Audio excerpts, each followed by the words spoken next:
So this is the Texas county map. I told you there are 254 counties. So I'm gonna zoom this in, okay? So the most populous county in Texas is right here, Harris. You see it right here, okay? So you go Harris, you go up, Dallas County, you see Tarrant County right next to it. Tarrant County is the last major county in Texas that Republicans can control. Because if we go to the Hill Country and we go where Austin is, okay, right there, Travis, that's a blue county, okay? Travis is blue, Dallas County is blue, Harris County is blue. These are your major counties. And you got Bexar County, which is where San Antonio is. But look at that county that's right next to Harris. That's called Fort Bend, all right? A lot of black folks, and say I need people listening because I think we make a mistake. A story came out talking about Atlanta, no longer than Becca. No. People don't understand. Black people are not just living in Atlanta, they're living in metro Atlanta. Black people have changed the counties around Fulton County. Y'all need to pay attention. I need everybody listening to what I'm saying, okay? So, black people are changing Fort Bend County, okay? Harris County, you got Fort Bend right next to it, all right? Now here, this was a New York Times story, and this New York Times story was done, this was October 23rd, 2022. Now y'all know I don't forget nothing. I want y'all to see this here. In Fort Bend County, Texas, things are changing. Mosque and Hindu temples draw thousands. Farmland is giving way to suburbs, and some Republicans feel their county is becoming more like majority minority Houston. See, I had an anchor who wouldn't have me on the show because the white producers didn't like the title of my book, White Fear. And I sent this anchor this story. And I said, that's weird. The New York Times and NPR and Axios all literally did stories on my book thesis, but your people don't like my title. Okay. So here's what happened when you look at this here. I want y'all to understand. This is the headline. Their America is vanishing. Like Trump, they insist they were cheated. The white majority is fading. The economy is changing, and there's a pervasive sense of loss in districts where Republicans fought the outcome of the 2020 election. Now, let me go through this story right here. Okay? Now, look at this here. Troy Nehls of Texas voted last year to reject Donald J. Trump's electoral defeat. Okay, that's one of those MAGA Republicans. Y'all, he's from Fort Bend County. So you start going through the story. Look at this right here. Boom. Second paragraph. The county in recent years has become one of the nation's most diverse, where the former white majority has fallen to just 30% of the population. You go through this story. Look at this here. Don Dimmel said his parents raised him to be colorblind, but the reason for the discontent was clear. Other white people in Fort Bend, quote, did not like certain people coming here. It's race. They are old school. Look at this here. A shrinking white share of the population is a hallmark of the congressional districts held by the House Republicans who voted to challenge Mr. Trump's defeat. Shows how white fear of losing status shaped the movement to keep him in power. But they didn't like my book, which is called White Fear. Look at this here. The portion of white residents dropped about 35% more over the last 3 decades in those districts. You keep reading this story. You keep seeing this story. Things changing. But I'm going to show y'all something in this story. And again, stuff just sort of sticks out in my mind when I see these stories. Of the 12 Republican-held districts that swung to minority white, almost all California and Texas, 10 were represented by objectors. Keep going. Lawmakers who objected were also overrepresented among the 70 Republican-held districts with the lowest percentage of college graduates. Okay. Let's keep going. Look at this here. Start looking at numbers. Okay? Numbers. Now, in this same story, it talks about the percentage in Texas. It talks about, how things change. It talks about the people moving in. There was a quote from somebody in this story who literally said, well, damn, we don't want to become like Harris County. What they're saying is we do not want to be black and brown. That's what this story is saying. Okay, look at this right here. The same distrust drove feelings about the last election. He said Democratic elites in the big cities. They love saying the big cities, but guess what? Blue counties, 71%. First of all, no, I'm sorry. Blue counties in America provide 71% of the GDP to America. So they love shitting on blue cities, but they love blue money.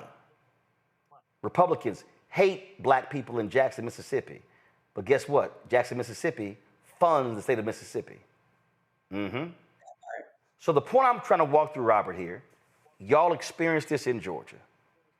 Georgia was controlled for the longest by rural white conservatives. And it wasn't until rural blacks were organized when they changed the law to automatic voter registration. It was like 28%, 28% of the state wasn't registered automatic registration. It dropped to 2%. Then you begin to see, it wasn't just Fulton County. You begin to see black folks flexing power in the surrounding counties. But it had to be, Georgia had to change because it was a mix of city and rural. So the blueprint for Texas, for Louisiana, for other places, is that you have to recognize you can't just talk to black people in big cities. You must organize and mobilize it in rural cities, rural towns. But also, most important, Robert, that is, we have to go to black people. Listen, Obama won North Carolina by 14,100 votes because black people in those rural towns, they actually voted. We have to get our people to understand the moment we sit out a single election, we're literally writing our own obituary. You're absolutely correct. And a big thing that I think people have to realize is that the thing that changed in Georgia is that we started campaigning on local issues in local areas. You can't run the same campaign in Brunswick, Georgia, that you're going to run in the Bronx or Brooklyn or in Georgetown in Washington, D.C. You can't be down in Lowndes County talking about San Francisco talking points. And what we end up with in national campaigns is this silencing of voices that are outside the orthodoxy of what the consultant class tells us we're supposed to be talking about. So in the last election cycle, we were down in Georgia talking to young black men, just kind of hanging out, trying to motivate them to vote. But there was nothing in the national party platform that they felt talked directly to them. And of course, you can dig down into things and find points of that, which we did. But they wanted to hear upfront, loud, and outside what they cared about. And that's what motivated them. Look at what Trump did on the other side of the aisle. He was able to pull in people who have never been conservative a day in their life because he spoke the language they wanted to hear. He addressed the issues that they cared about.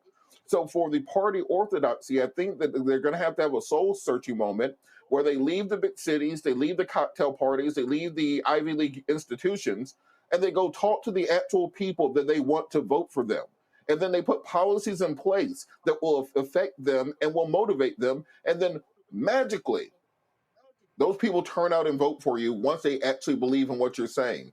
Is not some sort of mountain that we have to climb. This is the type of grassroots advocacy that we've been doing in the black community since the 1950s and 1960s. We've been able to address these local issues. We've been able to deal with these issues in communities that may not agree with every part of the greater agenda and convince them that we're fighting towards a greater good. But then lastly, when Democrats are in power, do what President Trump is doing right now for his base. He is going chapter and verse, everything he said he was going to do for them. He's just doing it. There's not excuses. There's not questions. There's not, oh, we have to wait 2 or 3 more election cycles. Politics aren't right.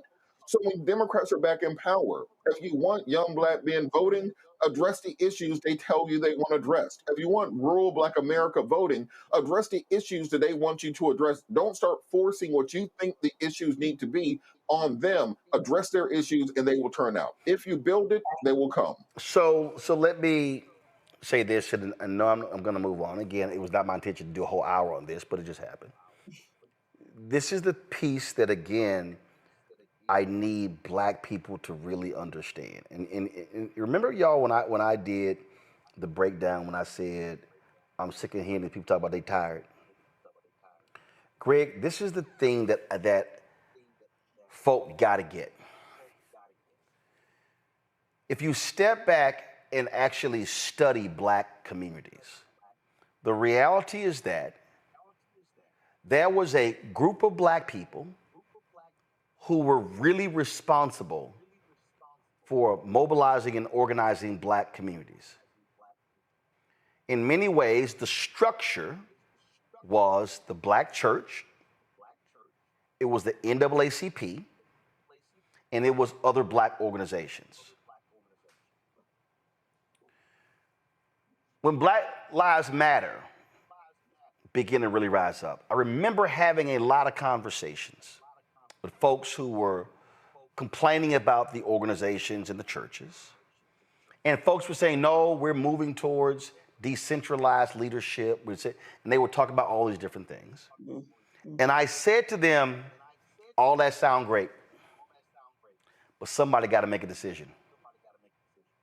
So here's where we are. And this is not talked a lot about in black communities.